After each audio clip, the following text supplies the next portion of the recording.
نبدأ. بسم الله الرحمن الرحيم. Treatment of type 2 diabetes mellitus. What is the risk factor of type 2 diabetes mellitus? The most important risk factor is genetic factors, and this followed by obesity, high blood pressure, high cholesterol level, and smoking, and high fat intake, overweight and obesity, and sedentary lifestyle. So what is the pathogenesis? If we start from the gut, after glucose uptake, there is an increase in the incretin hormones. But in patients with diabetes, the incretin response is decreased and the glucose absorption is increased. Also, there is abnormal in the gut microbes. Then the insulin actually starts to, the pancreas start to secrete insulin with subsequent decrease in the glucagon level. But in diabetic patients, there may be a sort of beta cell dysfunction with decrease in the insulin secretion and also increase in the glucagon hormone secretion.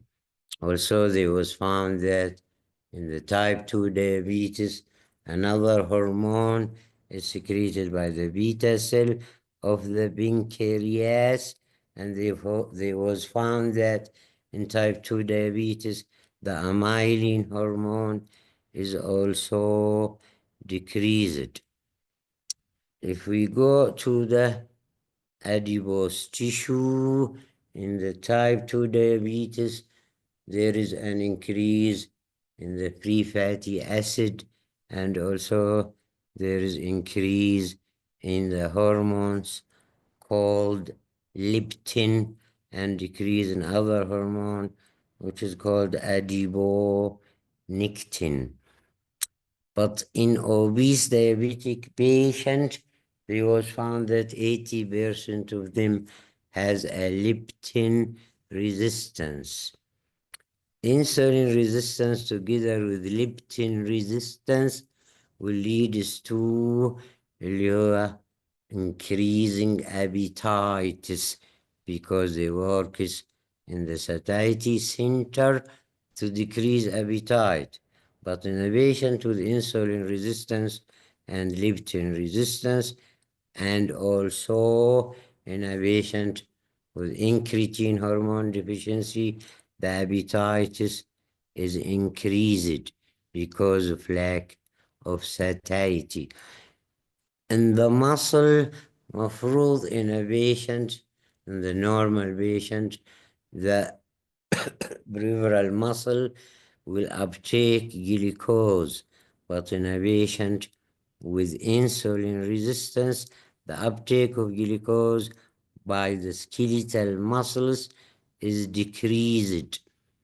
Also, because of the effect of adiponectin deficiency, the uptake of glucose by the skeletal muscle is also decreased. In the kidney, there is a reabsorption of glucose by the proximal convoluted tubule. But in a patient with diabetes, they was found that the rate of reabsorption of glucose by the proximal convoluted tubule is decreased. Also in the liver, because of insulin resistance, the hepatic glucose production is increased due to the increasing rate of glyconeogenesis and glycogenolysis. So, what is the role of GIT in diabetic? As we say, there is increased glucose absorption due to increasing activity of the alpha glycosidase enzyme. So if we use an alpha glucosidase inhibitor, the the conversion of starch or complex carbohydrate to simple carbohydrate is decreased. This leads to delay in digestion of carbohydrate and movement of undigested carbohydrate to the intestine.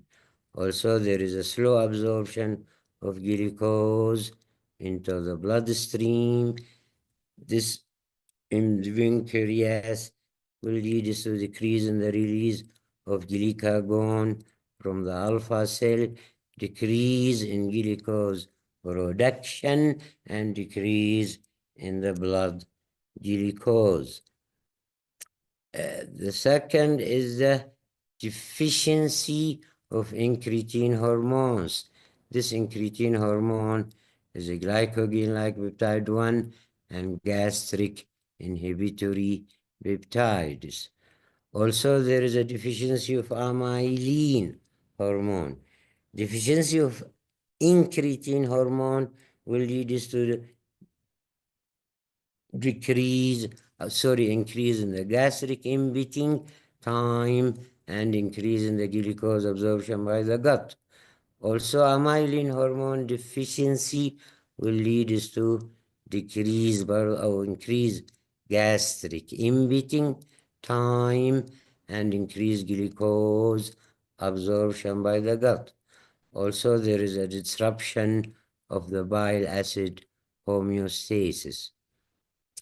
The second is the incretin hormone deficiency. What is the incretin hormone? One is called glycogen-like peptide 1. This hormone works by increasing insulin secretion in the pancreas and decrease glucagon secretion. In the stomach, the gastric emptying time is decreased and the chylomicron production is decreased. In the CNS, the caloric intake is decreased. In the adipose tissue, there is no prominent effects. In the kidney, sodium excretion usually transient.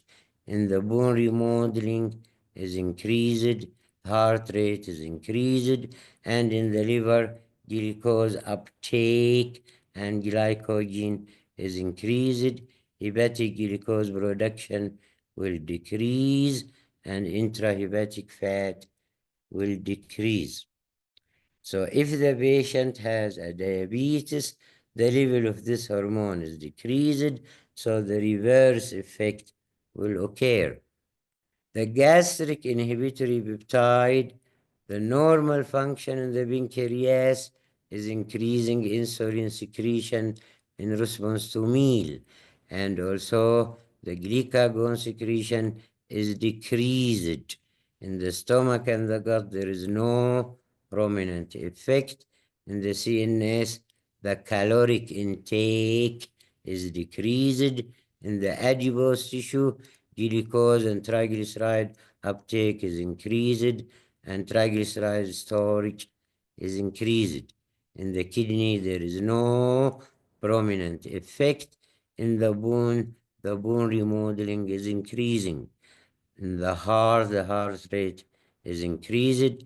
In the liver, glucose uptake and glycogen is increased, and hepatic glucose production is decreased. Also, in diabetic effect, the reverse effect will occur in diabetic patient. Another transporter receptor which is present in the gut is called sodium glucose linked transporter 1. This is the primary transporter for glucose and galactose in the gastrointestinal tract. It inhibits sodium glucose linked transporter 1 in the gastrointestinal tract and reduce postprandial glucose and elevate gastrointestinal hormone like glycogen like peptide 1 and اللي هو الانزيم which is called اللي هو الواي أو polypeptide Y. These important for suppression اللي هو appetitis by working in the appetite center in the hypothalamus. So what about the insulin resistance? The majority of type 2 diabetes mellitus has insulin resistance. Actually, the stages, as we say, of type 2 diabetes starts in stage 1 with insulin resistance, and stage 2, as we said before, is a pre-diabetic. There is insulin resistance with impaired fasting glucose and impaired oral glucose tolerance test. In stage 3, already the patient is a diabetic, and stage 4 is a diabetic with complication. What's the importance of the cause of insulin resistance? Either it is due to the genetic or environmental factor. The most common environmental is the obesity, particularly what we said before is the central obesity, or what's called metabolically unhealthy obesity. Insulin resistance maybe also occurs with age, maybe occurs with smoking or with lack of exercise and sedentary lifestyle. What's the importance of obesity? How obesity induces insulin resistance. طبعا دي الشجرة المشهورة بيقولوا a patient who are taking a lot of food like starch or grain or sugars will start to have a high insulin level or hyperinsulinemia. Then they start to become a pre-diabetic. Also, insulin resistance will enhance further weight gain and abdominal obesity because, as we said, that insulin is an appetite suppressor. So if there is a resistance, the appetite is increased and the feeling of satiety is decreased. Insulin resistance causes a fatty liver, type 2 diabetes with its complication, and polycystic ovary syndrome with high blood pressure, with coronary artery disease, and other metabolic derangements. Adipose tissue actually as a big endocrine organ, or works as a big endocrine organ. They decrease a lipid, for example, lipoprotein lipase and free fatty acid. They increase a substances which increase insulin action, like adiponectin and leptin and bisvatin and vaspine. But in diabetic patient, the adiponectin level is decreased, and 80% of type 2 diabetes has a leptin resistance. Also, the level of bisvatin is decreased. Also, the adipose tissue will secrete other adipokines which decrease the insulin action, like a tumor necrosis factor alpha and interleukin 6. Tumor necrosis factor alpha causes liver insulin or causes diabetes by two ways, by direct effect or indirect effect. The direct effect is they inhibit a transport of the leptin across the blood-brain barrier, وبالتالي the appetite is increased. Also, they inhibit the transfer of the sodium glucose linked transporter LUA4 from the cytoplasm to the plasma membrane, which is important for entry of glucose into the cell. The indirect effect by increasing the glucocorticoid level.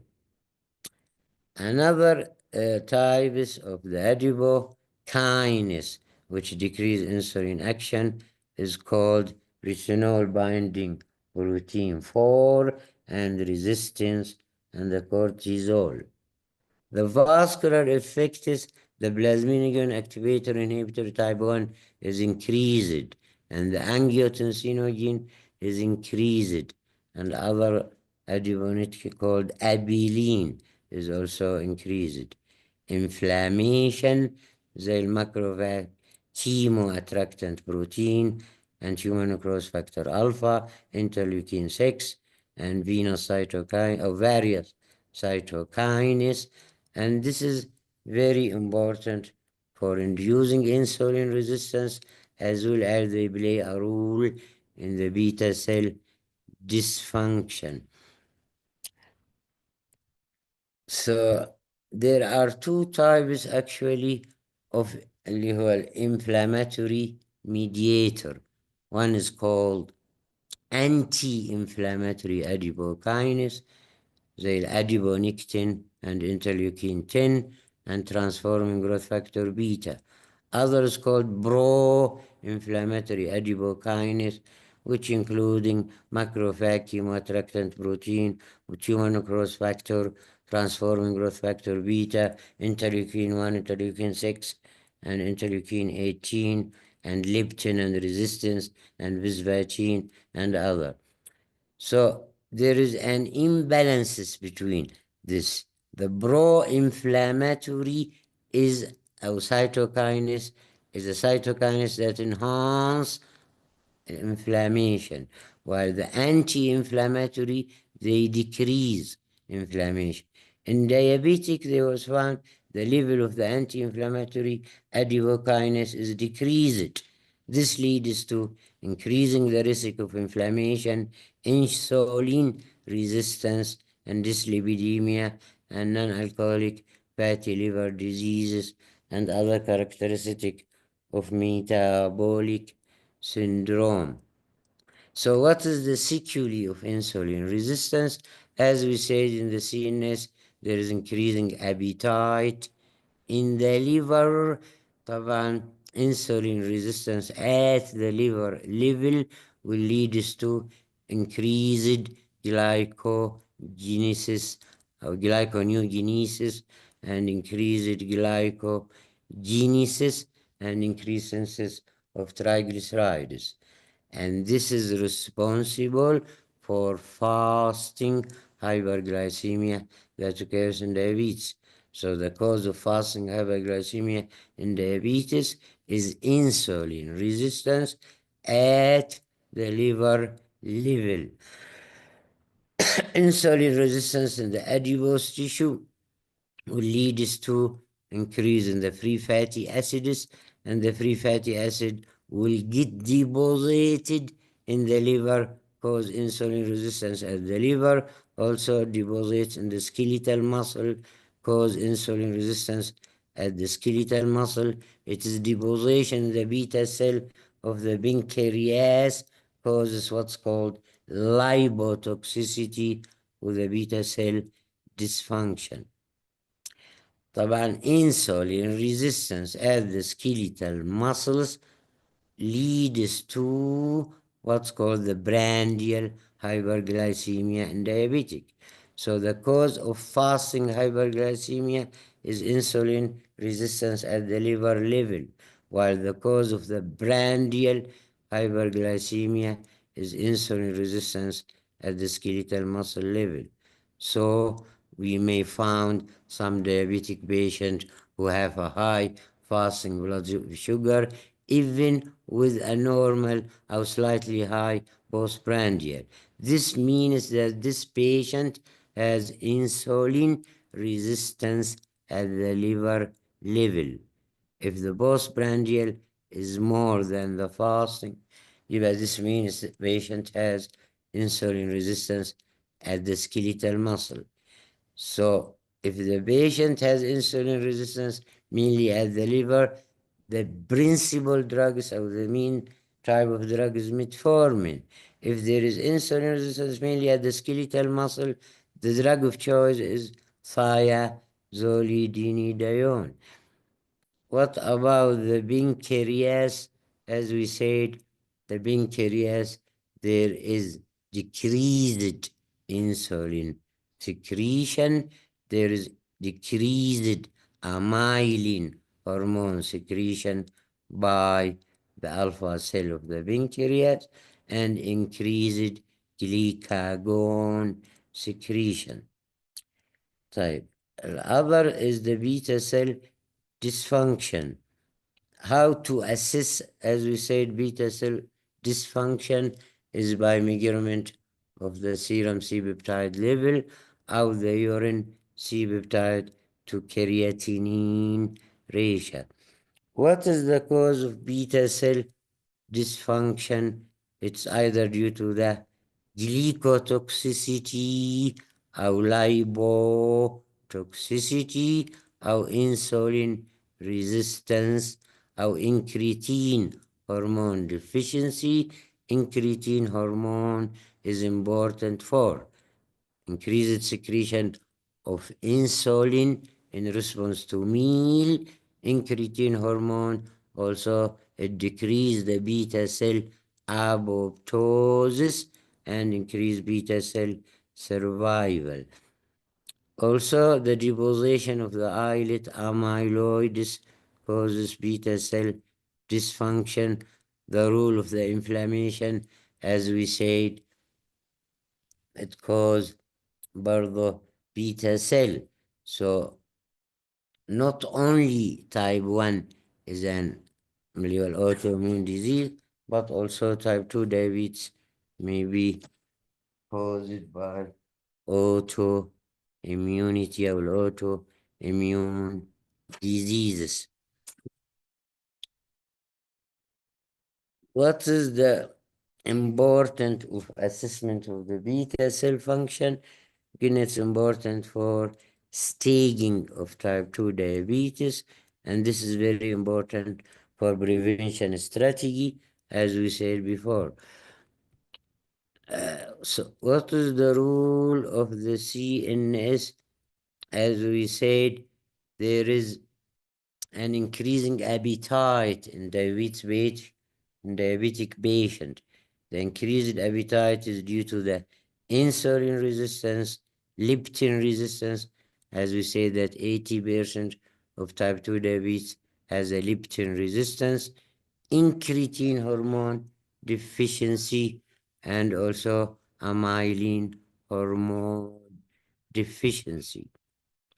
Another rule of the CNS is decrease in the early morning dopamine secretion.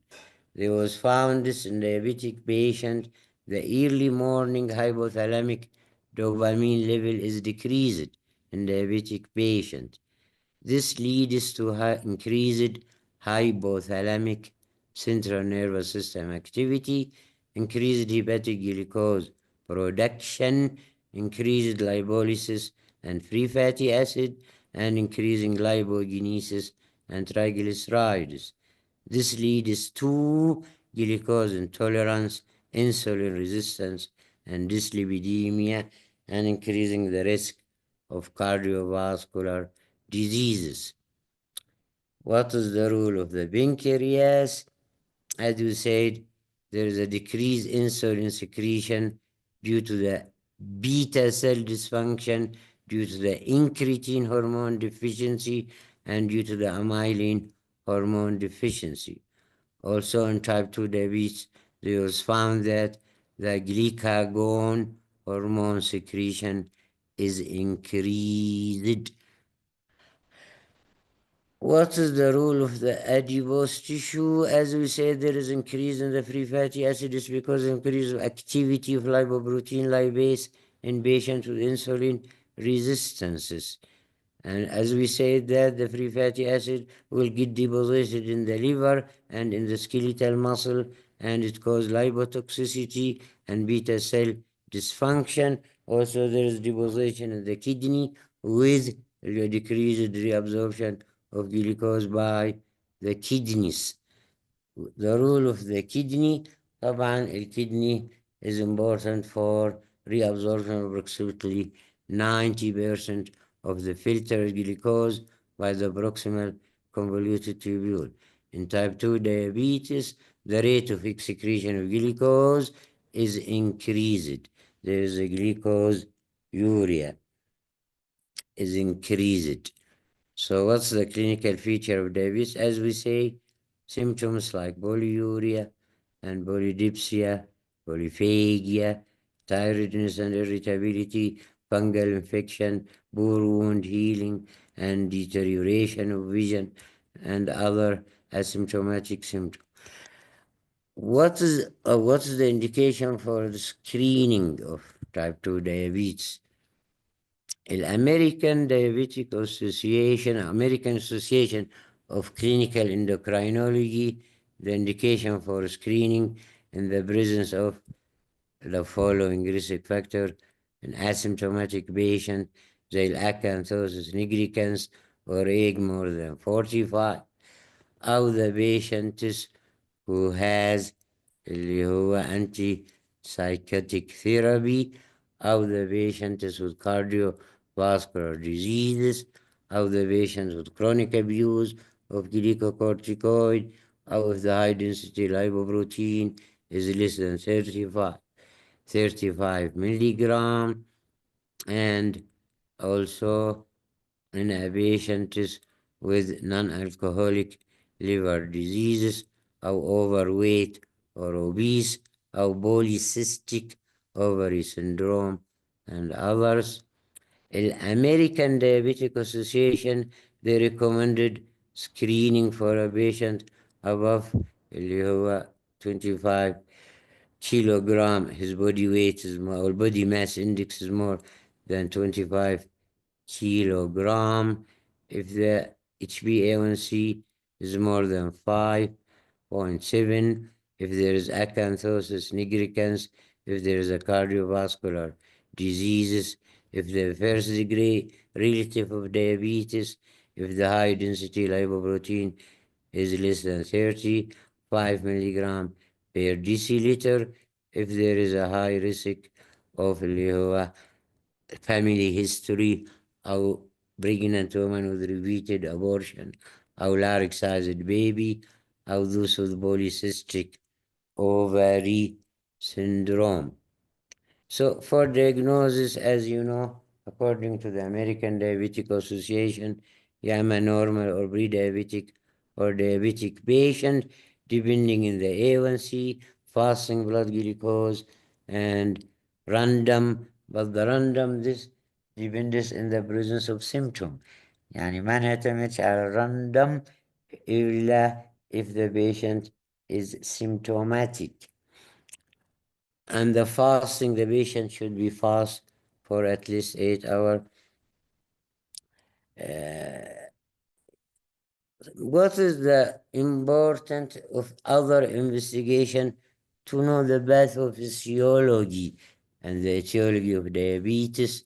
As we said, that you have any newly diagnosed diabetic patient, you have to check for the presence or absence of autoantibody.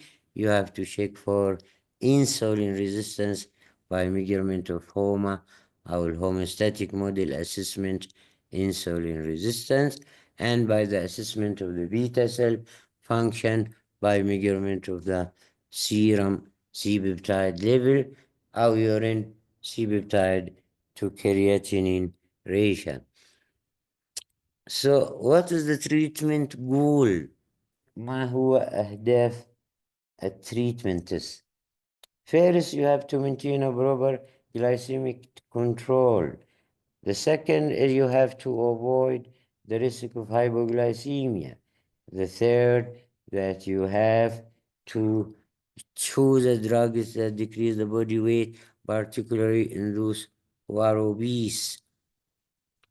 رابع حاجة, you have to choose a drug that decrease or prevent your long-term mortality and morbidity, particularly your cardiovascular disease and renal diseases. And you have to use a drug that prevents what's called glycemic excursion. What is the treatment target? طبعا American Diabetic Association, they say treatment target is around 7 A1C. Any patient with A1C is above 7 is considered to have uncontrolled diabetes. And any patient with target below 7 is controlled. The prevalence of uncontrolled diabetes is very high. And in our country, it's about 78%. If the prevalence is high of uncontrolled, yeah, this means that the A1C is more than the 7. But you should not put in your mind that the patient should have A1C is around 7. This depends actually on the following. The risk potentially associated with hypoglycemia. For example, a patient had a high hypoglycemic risk. Old patient or elderly patient, patients with chronic disease, the chronic liver or chronic renal disease. So it's better to maintain A1C above 7. A patient with a long duration of diabetes, you can maintain A1C above 7. A patient with short life expectancy, you have to maintain A1C above 7. Patient with other comorbidity, برضه to maintain A1C above 7. There is an established vascular complication. All these you can maintain A1C above this 7. You should not اللي target in the A1C around 7. So before the choosing a drug, you have to consider their safety profile. For example, you can start with the metformin or bioglinide. طبعا the mode of action, as we say, the decrease hepatic glucose production and reduce insulin resistance. The glycemic efficacy is moderate. The effect in the weight loss is 1 plus. The risk of hypoglycemia is low. Cardiovascular benefit, particularly in a patient with SCAVID and atherosclerotic cardiovascular diseases. طبعا nowadays they choose a drug which is called diabetic disease modified drug, and this drug including the top of which is sodium glucose linked transporter 2. The second is glycogen-like peptide 1 receptor agonist. The third is dipeptidase type 4. Metformin is considered to be one of the diabetic disease modified drug. So when you start treating your diabetic, you have to choose one of these diabetic disease modified drugs. طبعا as we said اللي هو contraindication, and it is rule in a patient with renal impairment can be used even if the glomerular filtration rate between 45 or even 30 if the patient already is on metformin. The most common side effect, as we said, اللي هو gastrointestinal upset. Lactic acidosis is very rare. It's better to choose a long-acting metformin, particularly in the patient with gastrointestinal upset, because they decrease the risk of gastrointestinal upset. Sodium glucose linked transporter 2 inhibitor, the elcanagliflozin and dapagliflozin and empagliflozins. طبعا the mode of action because they اللي هو decrease the rate of excretion of glucose. by the proximal convoluted tubule of the kidney. The glycemic efficacy is moderate. Effect as a weight reduction is 2 plus. The risk of hypoglycemia is low.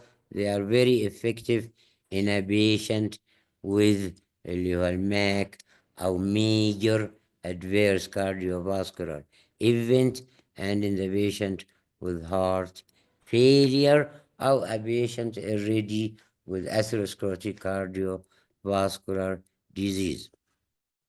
Nowadays, they consider starting use of sodium glucose linked transporter 2 inhibitor in any newly diagnosed diabetic patient, or in a patient already in metformin. You have to add sodium glucose linked transporter 2 inhibitor regardless of the glycemic target, regardless of the glycemic target. دي مهمة لأنه يقولوا any newly diagnosed diabetic patient is considered as having class A heart failure. So it's better to start with the sodium glucose linked transporter 2 inhibitors. طبعا estimated glomerular filtration rate أقل من 60 is contraindicated. بعضهم particularly يقولوا even up to glomerular filtration rate around 45. Glycogen-like peptide 1 receptor agonist زي الدولاglutide والسamaglutide والليراglutide. تمام. طبعا these drugs they stimulate glucose dependent insulin secretion from the release of the release insulin secretion by the pancreas in response to meal. The glycemic efficacy is high. The effect in the body weight is high, 3 plus. The risk of hypoglycemia is low. طبعا it is efficacy in the heart. It is controversial, but they say that if the patient already on escalate or heart failure and he is on sodium glucose linked transporter 2 inhibitor plus metformin and he is not reaching a target, you can add glycogen like peptide 1 receptor agonist, particularly if your patient is obese. You can start with glycogen like peptide 1 receptor agonist. طبعا according to the glomerular filtration rate, they can be used even if the glomerular filtration rate is around 15. Dipeptidyl peptidase type 4 inhibitors, برضه they inhibit an enzyme called dipeptidyl peptidase type 4. This enzyme is responsible for degradation of glycogen-like peptide. وبالتالي the level of glycogen-like peptide 1 is increased. The glycemic efficacy is low or intermediate. Effect in the weight is neutral. The risk of hypoglycemia is low. برضو cardiovascular benefit. The dipeptidase type 4 inhibitor should be only used in class A heart failure, and it is contraindicated in other classes, like class B and C. يبقى only used in class A if the patient does not achieving a glycemic target after the use of sodium glucose linked transport after the use of sodium glucose linked transporter 2 inhibitor and metformin, and the patient is not on glycogen like peptide 1 receptor agonist. طبعا الثيازوليدينيدايون they important for اللي هو enhancing الانسولين dependent اللي هو hepatic release and peripheral insulin resistance is improved. The glycemic efficacy is moderate. They increase weight. The mean adverse effect of this thiazolidinedione is increasing weight. They cause a fluid retention, and also they increase the risk of osteoporosis, and they may be associated with increased risk of prostatic cancer. So they rule only in class A heart failure and should be used with caution. Sulfonylurea, actually, they are omitted nowadays, and it is used only with caution because they increase insulin resistance and they increase weight gain, and also actually they inhibit the ischemic preconditioning in a patient after MI. So they should be used with caution, and if it is used, you have to use a short-acting sulfonylurea. You have to start, as we said, with lifestyle, nutrition, physical activity, and proper sleep, and you have to avoid smoking. نيجي بعدين what's called زي ما قلنا الأورال أو الانجكتابل oral and oral أو injectable anti-diabetic drugs زي ما قلنا الألفا glucosidase inhibitors and bromocriptine, as we said, according to the rule, and dopamine زي ما قلنا early morning hypothalamic dopamine secretion is increased in diabetic patients.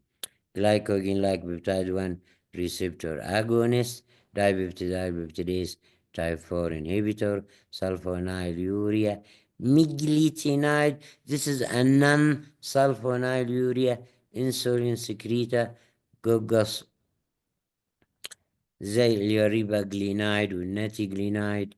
طبعا ميزتهم انهم they are short acting sulfonylurea and they are cleared by the liver and not by the kidney, so they can be used in a patient with renal impairments.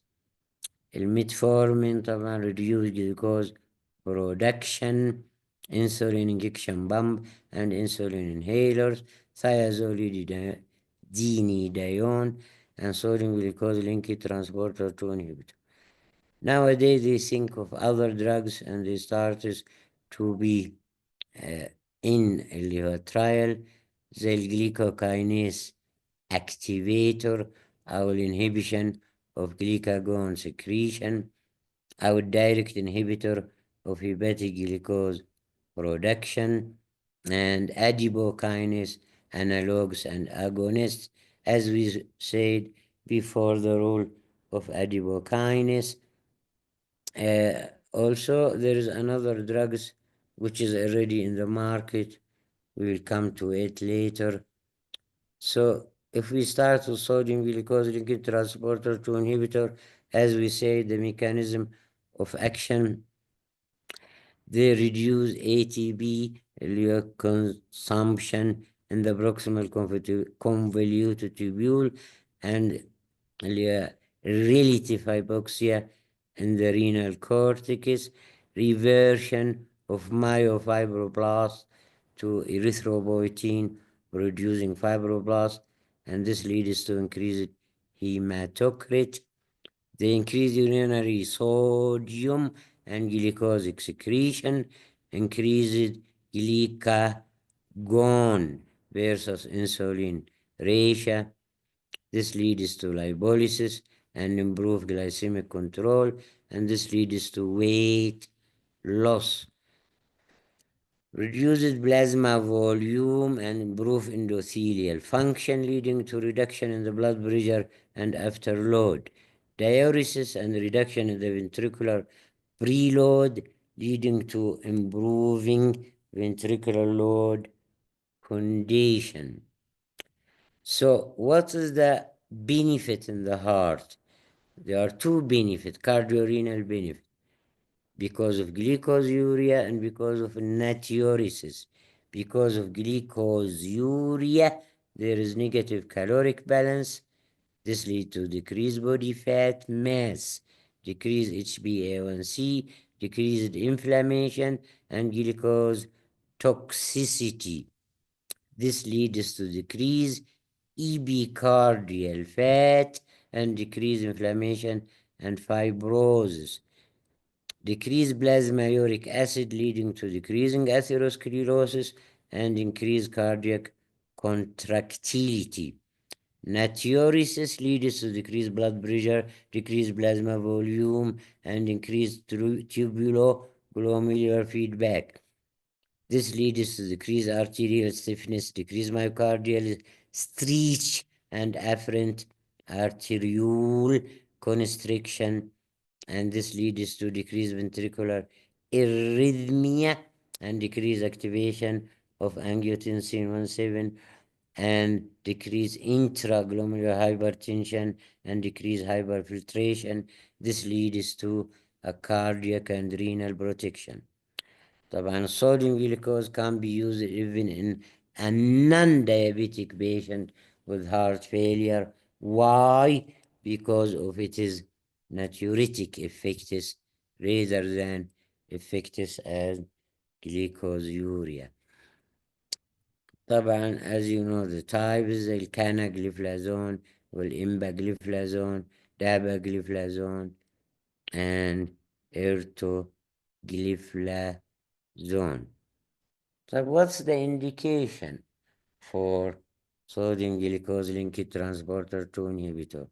Nowadays, our new algorithm says that you have to start with sodium glucose linked transporter 2 inhibitor as early line of therapy. And also, if the patient already on metformin, you have to add sodium glucose linked transporter 2 inhibitor regardless of the glycemic target. طبعا بعضهم قالوا يا دكتور if the patient is in need of insulin and insulin is not useful in diabetic patients with heart failure because insulin causes a fluid retention and cause further insulin resistance. I will say to him, you have to keep an insulin, but you add sodium glucose linked transporter 2 inhibitor for this patient in order to counteract the effect of insulin in the fluid retention and in the insulin resistant. طبعا الcontraindication mainly it's contraindicated in a patient with peripheral vascular diseases or a patient with renal impairment, glomerular filtration rate between 30 to 45. طبعا side effect mainly gastrointestinal upset, but it may cause what's called euglycemic lactic acidosis, which is rare. الانكريتين اللي هو glycogen like peptide 1 receptor agonist and gastric inhibitory peptide.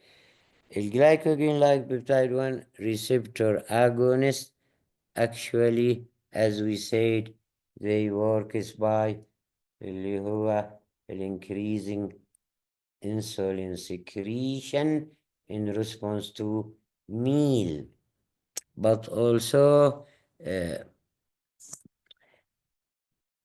الشاشة مش واضحة كثير أوي لكن as we said that it improves insulin resistance, it enhances endothelial dysfunction, and also it decreases appetitis and it decreases gastric emptying and decreases glucose absorption by the gut.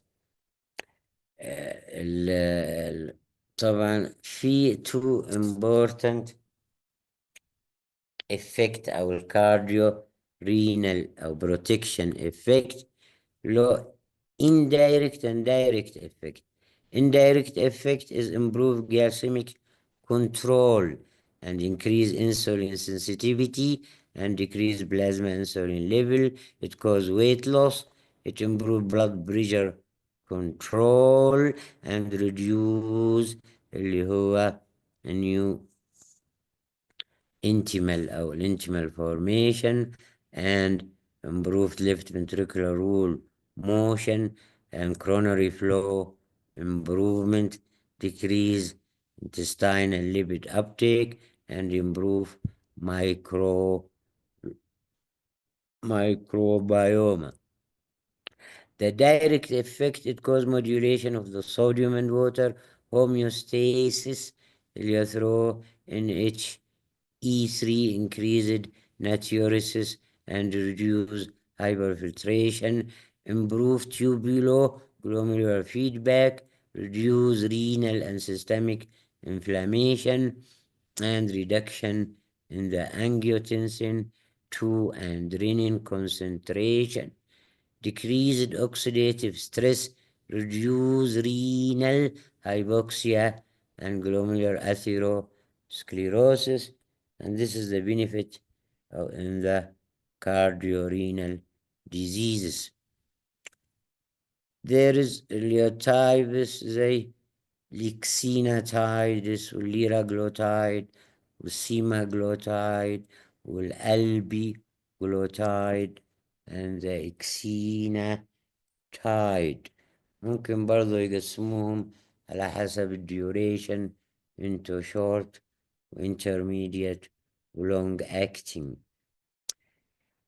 طبعا what is the indication of this? As we said, if you start with the newly diagnosed with sodium glucose linked transporter 2 inhibitor, and the treatment target is not reached, you can add metformin. If the treatment target is not reached, you can add اللي هو glycogen like peptide 1 receptor agonist. But if the patient is obese, you can start with sodium glucose linked. If treatment target is not reached, you can add glycogen like peptide 1 receptor agonist. عادة its contraindication due to history of acute pancreatitis أو in a patient with diabetic retinopathy. Side effect usually mild in the form of gastrointestinal upset.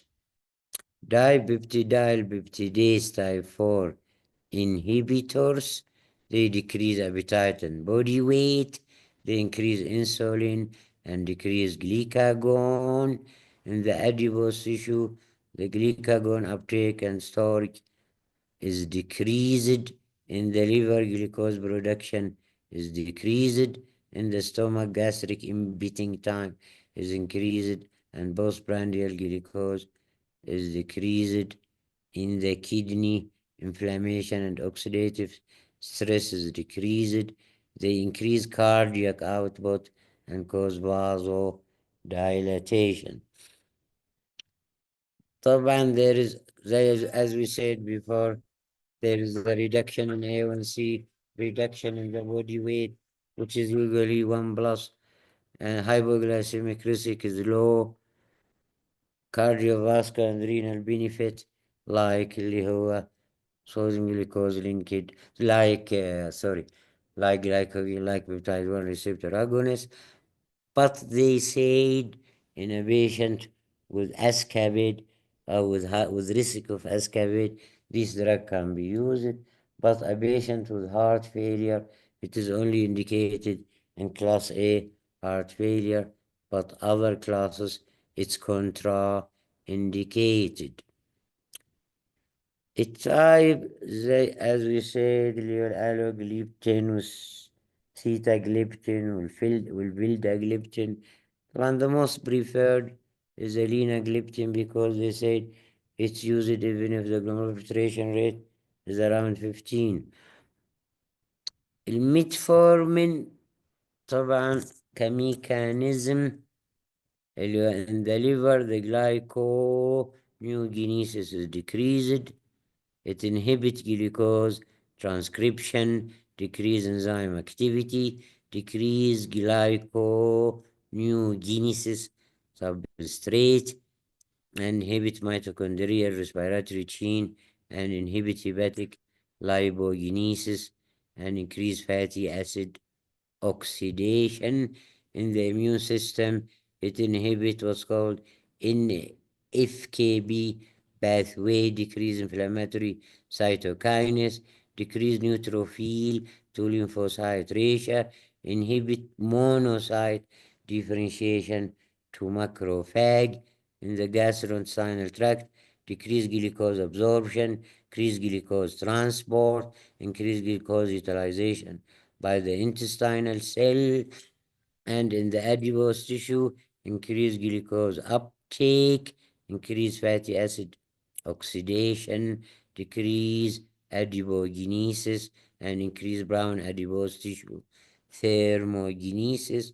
In the skeletal muscle, increase glucose uptake, increase fatty acid oxidation, and decrease muscle inflammation. What is the benefit effect in the heart? As we said, diabetic disease modified drugs هم ثلاثة اللي هو الصوديوم جلوكوز لينك ترانسبورتر 2 inhibitor والجلايكوجين لايك بيبتايد 1 receptor agonist والدايبيبتيدال بيبتيدase type 4. But they add a metformin as one of the diabetic disease modified drug because of its cardiovascular benefit. They lower the blood pressure, they cause endothelial protection, antioxidative action, decrease inflammation, decrease leukocyte adhesion, decrease the blood pressure, and decrease micro and macrovascular complication, decrease lipid اللي هو الهوميوستاسيس, and decrease glyconeogenesis and lipogenesis, and يزود اللي هو activated protein kinase activity. آخر حاجة السلفونايل يوريا. طبعا they work is, as we said, by inhibiting potassium channel, totally allowing the opening of the calcium channel. This leads to increasing ATP activity with increasing energy and degranulation of the insulin granule with subsequent release of insulin. طبعا هنا لو شايفين الجليبينكلاميد which is used actually in our country commonly. It is not it is not mentioned here. The only mentioned is glyclazide and glyclazide modified release, glimepiride, and glibizide. Why glibenclamide is not mentioned? Because it's out of date. I think أول مرة it have a long duration of action, which makes it more than 48 hours. The second, that these drugs enhance insulin secretion by the beta cell of the pancreas. وبالتالي, if the patient is an insulin resistant stage, this will increase the insulin resistance because it causes supersaturation of insulin receptor. Then there is insulin receptor endocytosis, leading to insulin resistance because of the number of receptor in the surface of the cell is decreased. Insulin resistance causes hyperglycemia. Hyperglycemia enhances the beta cell to secrete more insulin, and this leads to hyperinsulinemia with further insulin resistance, and the patient will enter in a vicious circle. This causes beta cell exhaustion. دي واحدة. ثاني حاجة, الريسك of hypoglycemia in this drug is high, and the patient may came to you with hypoglycemic, even hypoglycemic coma. They come to the ER. In the ER, they give him glucose. The patient will improve and awake.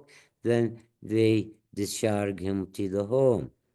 And they return back to you with hypoglycemia because the glibenclamide is still in the blood. As we said, it has a long half-life. And also, again, they give him glucose and they charge him and return again with hypoglycemic coma. So any patient with hypoglycemia due to the glibenclamide should be admitted in the hospital for at least 48 hours and should be maintained in glucose infusion اللي هو for أو every 6 hours. If the patient is not improved, you can give the patient an octreotide. So it is not better to use these drugs except if the patient is thin built, if the patient is cachectic, if there is an osmotic symptom, if the patient has predominant insulin deficiency. عشان كده we said before starting treatment of type 2 diabetes, you have to assess both your insulin resistance and beta cell function by measurement of the homeostatic middle assessment insulin resistance and by assessment of C-peptide. If the patient has a low serum C-peptide أو ما عندوش insulin resistance, you can give him short acting sulfonylurea أو مريض thin أو low body build أو كشكسك as we said. لكن if other you have to use a new drugs زي اللي هو زي ما قلنا sodium glucose linked transporter 2 أو dipeptidase أو الألفا glucosidase inhibitor or glycogen-like peptide 1 receptor agonist. طبعا الثيازوليدينيدايون they work in the adipose tissue adipogenesis with increasing fatty acid uptake, increased lipogenesis, increased glucose uptake. In the liver, they decrease glyconeogenesis. In the skeletal muscle, they increase glucose uptake. Also, the plasma-free fatty acid is decreased. This is the same. Thiazolinidine is one of the drugs that improve insulin sensitivity because it decreases tumor necrosis factor alpha and decrease leptin and increase adiponectin. طبعا this is the mechanism of action. Adverse effect, as we said, ممكن يعمل congestive heart failure because of the fluid retention. ممكن يزيد risk of bone fracture because of increasing osteoporosis and also increase low density lipoprotein and cause weight gain because of the fluid retention. Bromocriptine, as we said, in a patient with diabetes, there is decrease in the early morning hypothalamic dopamine level. This leads to increased hypothalamic CNS activity with increasing hepatic glucose production, increased lipolysis and free fatty acid, and increased lipogenesis and triglycerides. This leads to glucose intolerance, insulin resistance, and dyslipidemia. So you have to use a bromocriptine in order to increase the dopamine level اللي هو الدوبامين agonist أو البروموكريبتين. Alpha glucosidase inhibitor, as we said before, this is the drugs used. الامايلين agonist أو براملينتايد طبعا وجدوا إنه in type 2 diabetes the amylin hormone secretion by the alpha cell of the pancreas is decreased. This leads to decrease insulin secretion by the beta cell of the pancreas. Also, there is increasing appetite by working the appetite center in the hypothalamus. Also, the amylin, they decrease glucose absorption by the gut. So they use a drug which is called pramlintide or amylin agonist. agonist. كلمتين عن النوفل drug. ايش new drugs. One is called tirzepatide. Tirzepatide, this drug is actually, it is both glycogen-like peptide 1 and gastric inhibitory polypeptide agonist. They works in the two hormone. So this leads to اللي هو marked weight loss. يعني if your patient is diabetic and markedly obese, which better to choose? It's better to choose a glycogen-like peptide 1 receptor agonist or to choose اللي هو the dual اللي هو glycogen-like peptide and gastric inhibitory peptide agonist اللي هو tirzepatide. يبقى it is better to use the tirzepatide. So this is the tirzepatide, works in both glycogen-like peptide 1 and gastric inhibitory peptides. Glycogen-like peptide 1, the pancreas and glucose homeostasis. They increase insulin secretion, decrease glucagon secretion, and decrease glucose level in the brain. There is satiety and decrease appetite in the stomach. They decrease gastric emptying, and it has a cardiovascular protective effect. The gastric inhibitory peptide also increase insulin secretion and increase glucagon and somatostatin secretion. In adipose tissue, they increase adipose tissue blood flow and increase adipocyte metabolism. And in the skeleton, they decrease bone resorption.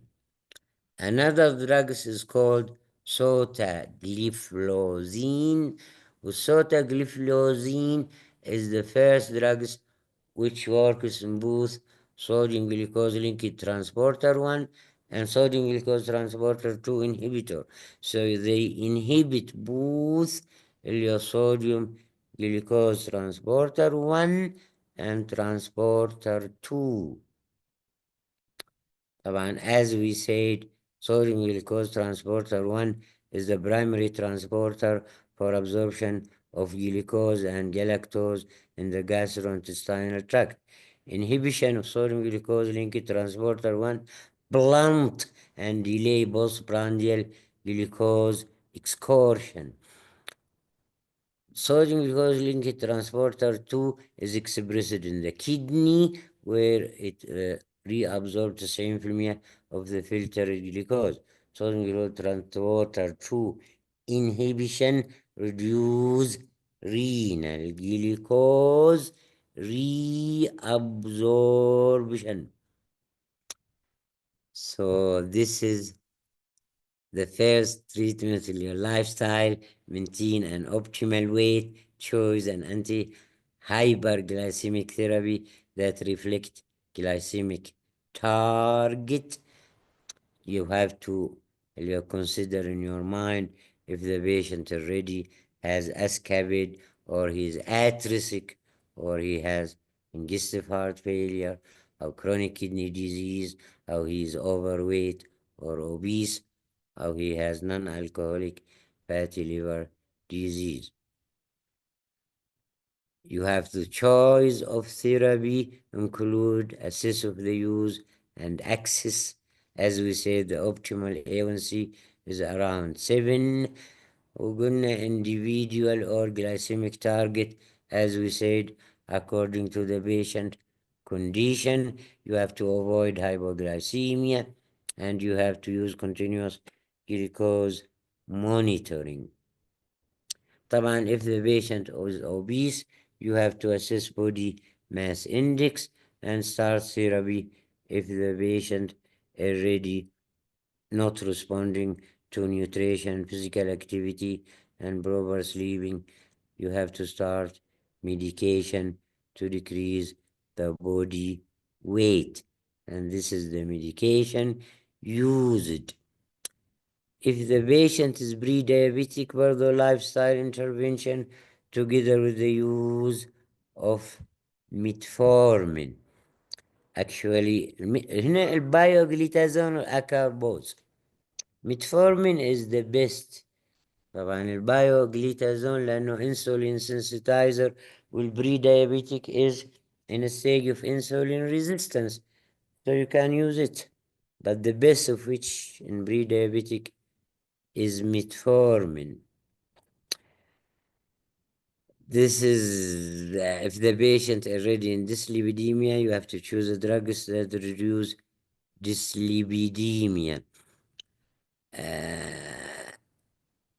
طبعا قلنا before starting treatment you have to assess the patient risk factor for ASCAVID اللي يسموها major adverse cardiovascular events. أو if the patient already on ASCAVID or on heart failure أو microalbuminuria أو patient already in chronic renal disease. So if the patient in ASCAVID or high risk for ASCAVID, as we said, the base of which is sodium glucose linked transporter 2 inhibitor, لكن الجلايكوجين like peptide 1 receptor agonist can be added if particularly if the patient is obese or it's not responding to sodium glucose. If the patient in heart failure, the base of which is sodium glucose linked transporter 2 inhibitor. The patient stroke or transient ischemic attack, glycogen like peptide 1 receptor agonist is of choice.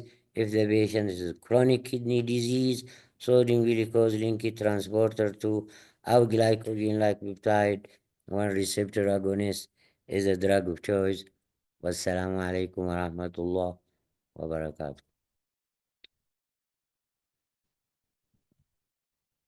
سامعين حاجة؟ Thank you, Dr. Mohammed. Thank you very much. الله يحفظك. Was interesting. Was interesting lecture, Doctor. الله يحفظك. شكرا. الله يحفظك. شكرا يا بروف، تسلم. في حد عنده سؤال؟ Doctor, I don't understand anything. ها؟ الو.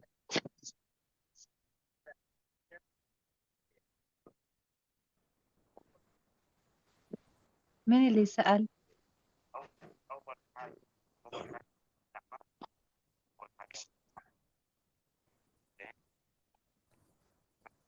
شباب في سؤال ولا خلاص؟ سؤال دكتور محمد. ها؟ إذا معي سؤال لو سمحت أسأل. سأل. إذا البيشنت بيقول إنه في ديسيوريا، تمام، ولكن عملنا له يورين اناليسيز وما في عنده ساينز اوف يو تي اي في اليورين، هل البيشنت كونترا انديكيشن للاس جي ال تي اي انهبيتور؟ وتثبيتر يفضلوا انك ما تستخدموش.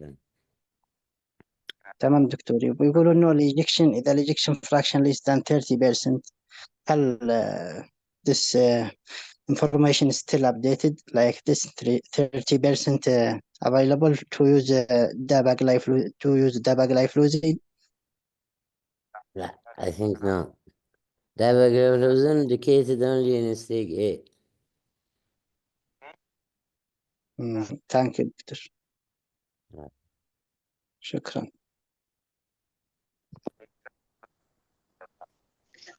في سؤال ثاني شباب؟ دكتور محمد، الو. في حالة واجهتها إنه كان مريض الهايبر اسكيميك هارت ديزيز، أثيروسكلوروسيس عنده. تم صرف له روزفستاتين 20 ملي جرام. والاتش بي 1 سي كان السكر في مختبر 6.5، وفي مختبر آخر 5.67. وكان بيستعمل متفورمين مع سيتاجلابتين، جرعتها 1000 على 50. دكتور جاء صرف له 3 أدوية: امباجلافازول مع متفورمين مع ديناجلابتين. يعني المفروض كان يستخدم سيتاجلابتين مع متفورمين فقط، يعني مش حلو امباجلافازول. الهارت فيلير. ما عندها هارت فيلر، اجكشن فراكشن حقه 60. ها، يعني ما عندوش هارت فيلير. عنده هايبرتيشن، كرونيك هايبرتيشن. ميتفورمين مع 3 أدوية، والاتش بي 1 سي 5.67 كومبينيشن. 5.7. نعم، في مختبر ومختبر آخر 6.1. يعني مختبر، ده المختبرات حقنا كل واحد بيطلع لك رقم، هذا معروف يعني. العولقي 5.7، واللاب 6.1. كل واحد بيطلع لك رقم. نعم، مع يعني كان ذلك المختبرات كل واحد بيطلع رقم، وكان لكن قبل شهر 8.5. يعني هيز بيتر يعني. بيتر، بس كان يعني دوائين يكفي، مش 3 أدوية. المفروض، لأنه ممكن يكون هيز at risk of hypoglycemia. يعني يكفي البيشن أوبيس. A1C around 7. ها. يس، البيشن أوبيس. دواءين يكفي صح. today البيشن امبروف. ها؟ البيشن اليوم يعني تحسن في الوزن، أقل والدهون بسبب الأثيروسكليروز. بس كان دوائين يكفي علشان المريض لا تخف هايبوغلاسيميا. تمام صح. الله تسلم، هذا هو الدكتور سرقة بصناعة. تمام. فاهم.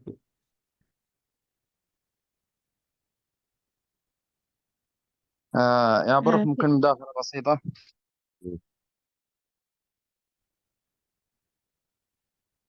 ألو. أيوة.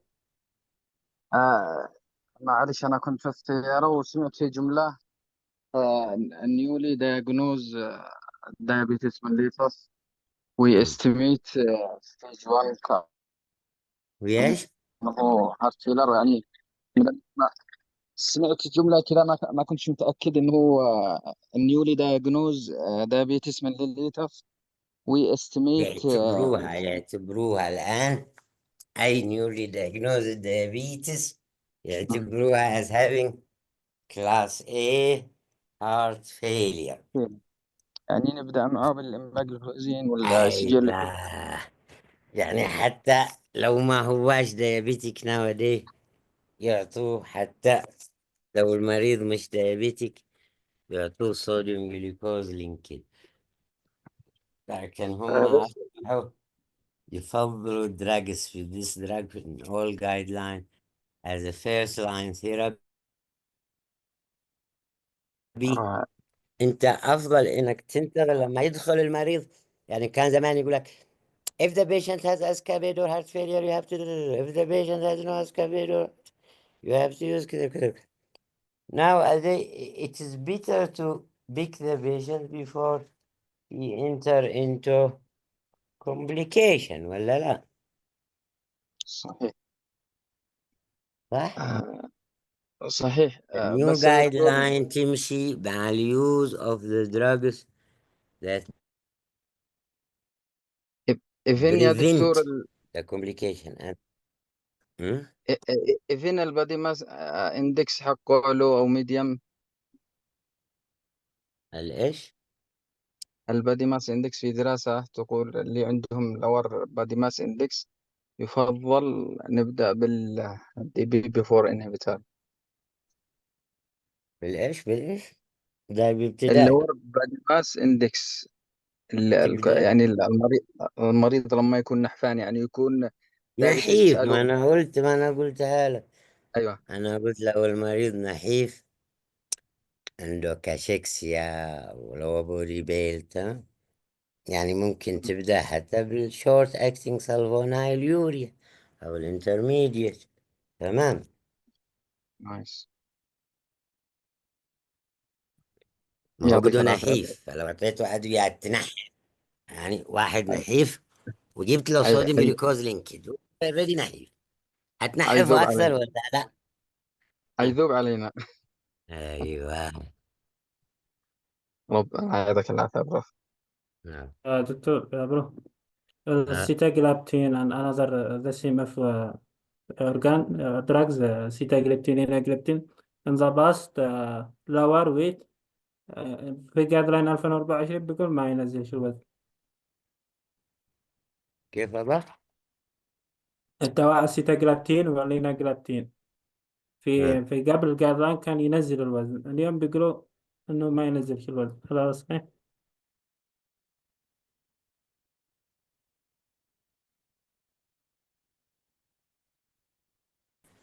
يعني لا يعمل كذا ولا يعمل كذا، ما ينزلش الوزن. نعم.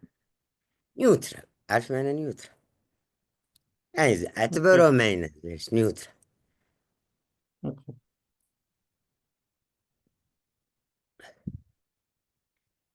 I have a question, Prof. Mohammed.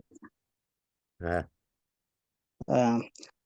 I saw one patient with HbA1c was 7, okay? But fasting blood sugar and random blood sugar multi-times investigation was normal. Or reading was normal. Just we have HbA1c was elevated, was 7. What can I ودحين start for نشوفها this patient? كثير يعني.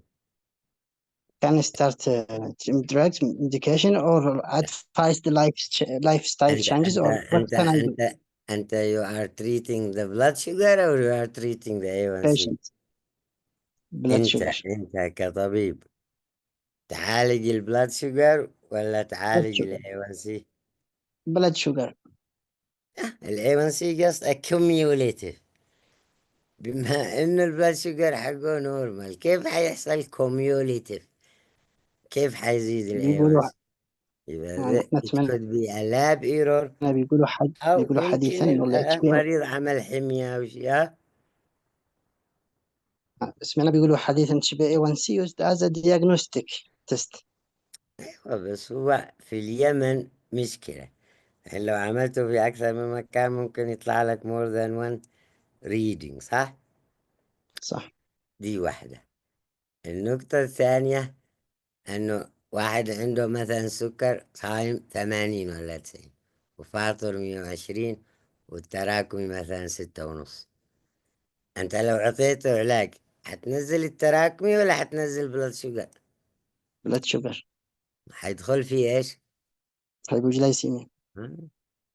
Yes. تمام. Okay, clear. Thank you. الله يحفظك.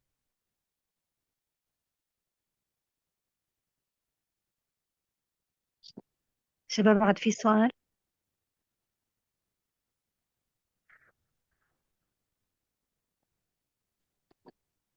اوكي خالص، الشكر يا بروف، نشكرك على المحاضرة القيمة، استفدنا جدا منها. ثانك يو. إن شاء الله نرفعها على اليوتيوب. تمام. في PDF. ها الBPT حنزلها كمان في التليجرام زي المحاضرة الأولى.